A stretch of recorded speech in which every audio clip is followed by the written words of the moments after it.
books gets fixed. Yeah. It sounds like a big problem. And soon the school years are coming. Hi, Peter. Martha, you said it. There is a confrontation, and Governor Abbott thinks he's got the Constitution on his side, arguing that President Biden is required by law. And we're going to play that for you in just a moment. But let me bring in Congressman Gonzalez. Thank you very much for being here, sir. It's good to have you.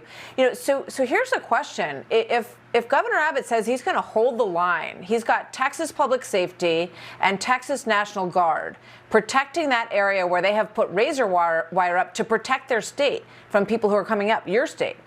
And the government says they better be out of there by tomorrow. What do you think is going to happen?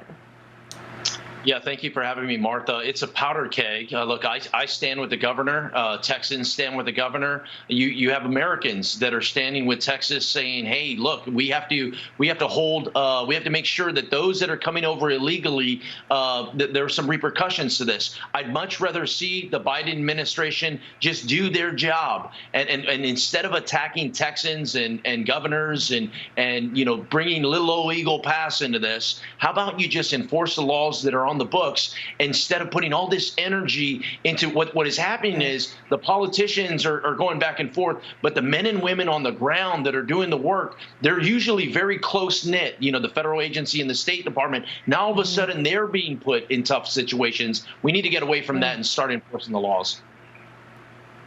Yeah, Joaquin Castro, a Democrat from Texas, your colleague, says Governor Greg Abbott is using the Texas National Guard to obstruct and create chaos at the border. If Abbott is defying yesterday's Supreme Court ruling, the President of the United States needs to establish sole federal control of the Texas National Guard now.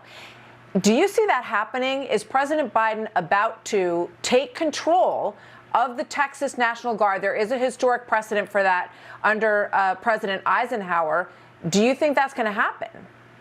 Well, he better not. He may be a fool, but I hope he's not an idiot. If we go down that route, this is going to talk about lighting a match to a very already delicate situation. I've been pushing, how many Americans have to die before this Biden border crisis comes to an end? Not to mention the number of migrants that are drowning every single week. This crisis has been going on for 3 years, and we have had enough. It's not only Texans, it's all across the country. There's somebody that has a direct connection to the fentanyl or the illegal illicit activity that's occurring. So we have had a measure that they could find and stay there and apply. So there are already laws on the books that could be implemented by the White House. They don't need to wait until something happens on Capitol Hill.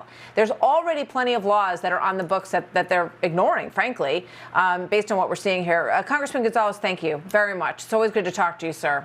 We hope everything goes smoothly there tomorrow.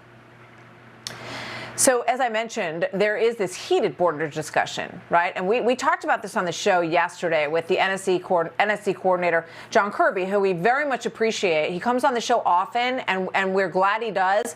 But we asked him some pointed questions yesterday. Watch this.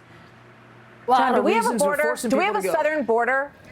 Do we have a what? Do we have a southern border? Yes, ma'am. Of course we do. Then how come people can flow across it every single day? Hundreds and thousands of people over the course, 300,000 people in December. We're working very hard to try to fix that, Martha. That's why we need congressional action.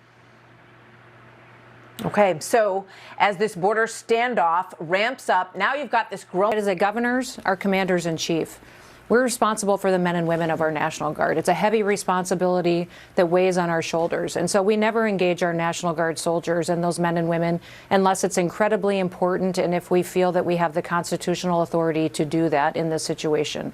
Over 2 years ago, I declared it a war zone at the southern border, just how it was impacting South Dakota. And I'm a long ways away from South Dakota. My Guard has been down there on multiple deployments supporting the Texas National Guard. Our Border Patrol agents do not support what President Biden is doing. Our ICE people on the ground do not support what President Biden is doing. Democrats in this country do not support what President Biden is doing at the southern border. And they disagree with him fundamentally. He's so out of touch. He is remaking this country. We will be Europe within a year or two if we allow President Biden to continue this invasion of our country. Over 6 million people have come here illegally. It is time to stand our ground, and we'll be down there standing shoulder to shoulder with Governor Abbott. It is astonishing. The numbers are incredible, and that's why was, persistent yesterday with John Kirby, because the language from the president is sort of, well, this has been going on a long time. We've been trying to get some more money to send to the border. Yeah. But it's so clear. And when you travel the country, as we have over the last few weeks during the primaries, this is a very big concern for people. And it's almost like they really want to wake the White House up to understand how they feel about this. And it's the drugs that are flowing into so many places like Iowa and New Hampshire and other states across the country. They see this as the source of that. I'm curious what you think will happen. I asked this question. So tomorrow, when the federal agents have to be in a very difficult position of standing off with the Texas National Guard saying, we need to get through this park and remove this razor wire, what do you think is likely to happen? I think those federal agents are going to hate it. They're going to hate that they were put in this situation. Personally, they will know that what they are doing is wrong. And Martha, I thought you were fantastic with Kirby yesterday. I thought he absolutely needs to be challenged on his rhetoric. He can stand up and do these interviews, but the same platitudes aren't going to work anymore.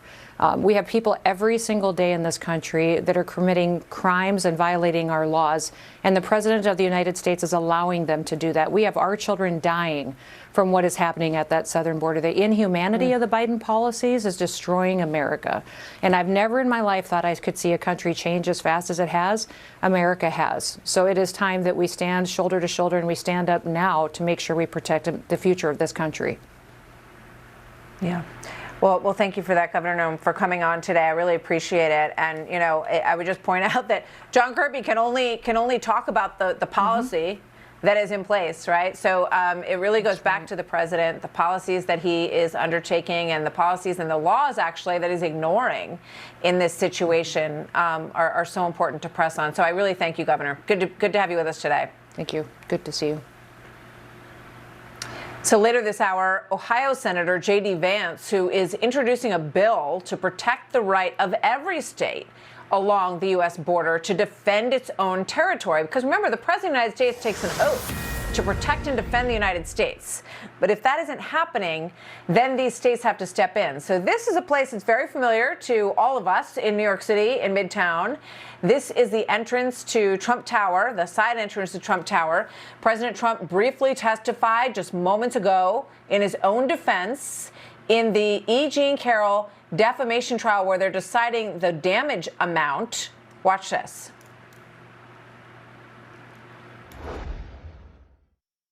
This program is brought to you by Ark Encounter, an unforgettable experience.